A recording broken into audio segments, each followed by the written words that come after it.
I feel like siblings in America have it all wrong. Now let me explain. From what I see, most siblings in America compete against each other. I want to be the best sibling. I want to be the favorite sibling. I want to make the most money, etc. But what happens if that's the same thing as divide and conquer? Because if you don't come together, you're not as strong. And I think about this a lot, but recently I've been thinking about it more because Jack Harlow made this album and he talks about how his relationship with his brothers aren't as good as they should be. And mine and my older brother's relationship isn't probably as good as it should be, and I wish it was better, but it's gotten to the point now where I almost just let it be until he wants to make it better, and it really shouldn't be like that, and it bothers me a lot. But I felt this would be a perfect video to talk about because when you go outside of America, brothers work together, brothers build together, brothers help each other, family help each other, family build together. And then when you're in America, everybody's like, I want to be number one, I want to be the best. Everybody has this like ego of nobody better than me instead of trying to build together. So people are like, oh, I'm going to tear down my brother because I want to be bigger than him, or I'm going to do this because I want to be bigger than him.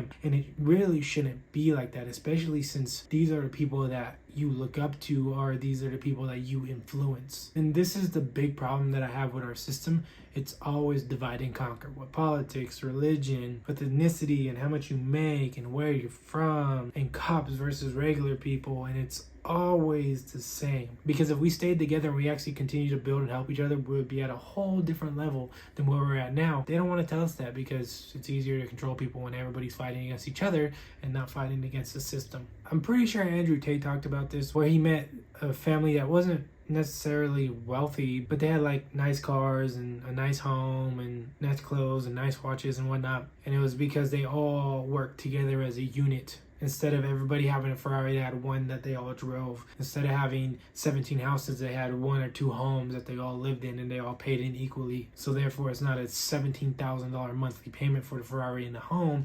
It's really only a $3,000 payment split up between 4 of your siblings or 5 of your siblings. And I'm not saying that structure is for everyone. I'm more saying like the way our American system has siblings, it's always against each other and who can be the best sibling, instead of why not just better your family generation and train your kids to be in the better position than what you put them in. And if you continue to do that, then naturally it just becomes so good over time and so nurtured that most of the small problems we have in society will probably ease away or be different. I really think unity is the big problem solver nowadays. Everybody's so divided by everything, and everybody wants to be unique and different and be top tier, and it's like cool, but if you have a brother or sister, you should uplift them. You should make them better than you, and they should make you better than them, and you guys should be able to become so good so fast that you guys are both proud of each other, not competition. Just food for thought.